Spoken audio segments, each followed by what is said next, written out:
ভাইরা আমার, আধার ঘনীভূত যতই হোক না কেন, সূর্য কিন্তু ততই নিকটে চলে আসে। তথাপি আপনাদের উদ্দেশ্যে একটি কথা বলতে চাই। আজকে থেকে 6 মাস আগেই বলেছিলাম, এই উপদেষ্টা সরকারগণ তারা বিদেশে টাকা পাচার করে যার যার ভিন্ন ভিন্ন দেশে সেফ এক্সিটের জন্য দৌড়ঝাঁপ শুরু করে দিয়েছে। প্রধান উপদেষ্টা সহ 8 জন উপদেষ্টা এরই মধ্যে ফ্রান্স, কানাডা এবং যুক্তরাষ্ট্র সহ একাধিক দেশে তারা সেফ এক্সিটের জন্য তদবির চালিয়ে যাচ্ছে এবং তারা রাজনৈতিক আশ্রয়ের জন্য আবেদন করছে।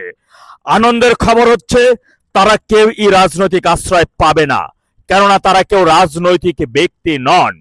তারা 72-এর বাংলাদেশের জন্মলগ্নের সংবিধান অনুযায়ী তারা অবৈধ, দখলবাজ এবং দেশদ্রোহী। আর কোন দেশদ্রোহীকে অন্য কোন দেশ যদি সেফ এক্সিট দেয়, তাহলে তারাও তাদের দেশের সংবিধান পরিপন্থী কাজ করছে বলে এটি আন্তর্জাতিক আদালতে প্রতীয়মান হয়। তথাপি আমার তৃণমূলের ভাইদের উদ্দেশ্যে বলবো, আমরা খুবই গুরুত্বপূর্ণ জায়গায় অবস্থান করছি। আমাদের আধার ঘনীভূত থেকে ধীরে ধীরে কিন্তু আমরা সকাল রাতে চলে এসেছি, সূর্য আমাদের নিকটে চলে আসছে।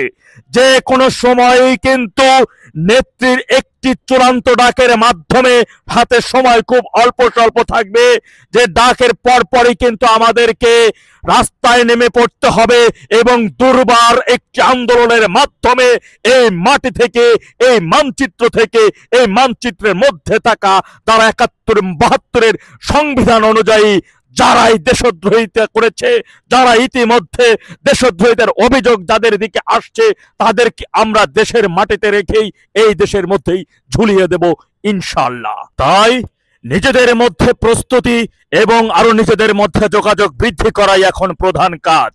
আন্দোলন সংগ্রামের মাধ্যমে খোঁজ খবর নিতে হবে, কোন উপদেষ্টা, কোন দেশদ্রোহী, কোন সমন্বয়ক কোন সীমানা দিয়ে দেশ ত্যাগের পায়ে তারা করছে।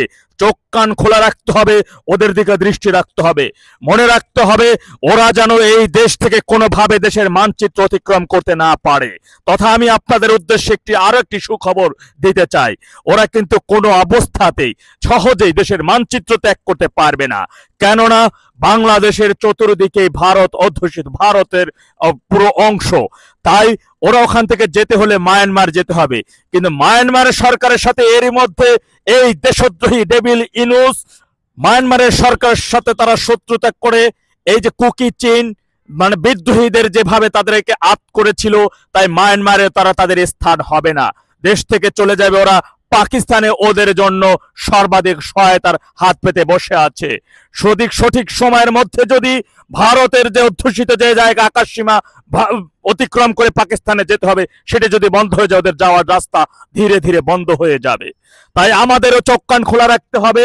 দেশের যে সকল প্রশাসনিক ভাইরা যারা রয়েছেন, তাদের উদ্দেশ্যে অনুরোধ করে বলবো, আপনারা ইতিপূর্বে এই ডেভিল ইউনূসের আজ্ঞা হয়ে যে সকল প্রশাসনিক অনৈতিকভাবে তার হুকুম পালন করার জন্য দায়বদ্ধ নিয়েছিলেন, তাদের উদ্দেশ্যে একটি কথা বলবো, অনেক পাপ আছে, একটি ভালো কাজের বিনিময়ে সেই পাপগুলো ক্ষমা হয়ে যায়। আপনাদের কাছে অনুরোধ থাকবে, এই ডেভিল ইনুস গং সহ ওদের পাসপোর্ট কিভাবে জব্দ করা যায় সেজন্য কাজ করা, সেজন্য চেষ্টা করা। যদি আপনি না পারেন, তাহলে আপনি আপনার পরিচয় গোপন রেখে আমাদের সহায়তা নিন। আমাদের সহায়তা টিম সর্বদাই দেশের জন্য, দেশের মানচিত্র রক্ষার জন্য তারা কাজ করছে। গণমাধ্যমে রয়েছে, পুলিশ প্রশাসনে রয়েছে, সর্বাধিক তাদের কাছে যোগাযোগ করবেন। মনে রাখবেন, দেশদ্রোহী এবং দেশ বিরোধীর স্থান সবসময় নিকৃষ্টতম জায়গায় পতিত হয়। তাদের খুব বেশি সময় ধরে তারা টিকে থাকতে পারে না, এটি চিরন্তন সত্য। ওরা মিথ্যার ফুলঝুরি নিয়ে ওরা দেশটাকে জাহান্নামে পরিণত করে, ওরা আমার দেশে একটি জাহান্নামের অগ্নিলীলায় পরিণত করে কখনোই ভালো থাকতে পারবে না, এটি চিরন্তন সত্য। আজ না হোক কাল ওদের পতন অবধারিত, ওদের পতন হবেই হবে। আমি 6 মাস আগে বলেছি ওরা পালাবে, বিশ্বাস অনেকেই জান নাই। আমার নিজ এমনকি আওয়ামী লীগের তৃণমূলের মধ্যেও নেতাদের মধ্যেও এই বিষয়টি নিয়ে অনেক প্রশ্ন ছিল, কিভাবে কিভাবে ওরা পালাবে, এটা হইতে পারে না, অনেক এমন ধরনের প্রশ্ন করেছিলেন। কিন্তু আজকে একজন অন্যতম দেশদ্রোহী নাহিদ যখন বলল 8জন উপদেষ্টা সহ একাধিক উপদেষ্টারা সেফ এক্সিটের জন্য চেষ্টা করছে, তারা বিভিন্ন টাকা পয়সা পাচার করেছে, তাদের বিশ্বাস করা আমার ভুল ছিল।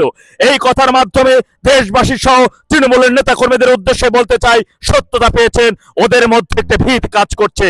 আপনি দেখে থাকবেন ওই সকল উপদেষ্টা ওদের হাতে এখন প্রতীক না, মূলা আলু কলা বেগুন ধরিয়ে দিচ্ছে, পটল ধরিয়ে দিচ্ছে, থালা বাটি ধরিয়ে দিচ্ছে ওদের হাতে।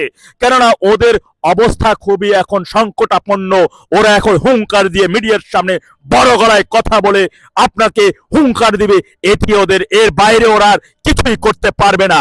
আপনারা সর্বোচ্চ রকমের যে প্রস্তুতি মনে রাখবেন, সারা দেশ ব্যাপী আমাদের তৃণমূলের ভাইরা, পুরো 64 জেলার সাধারণ জনগণ আপনার ডাকে অপেক্ষা করছে।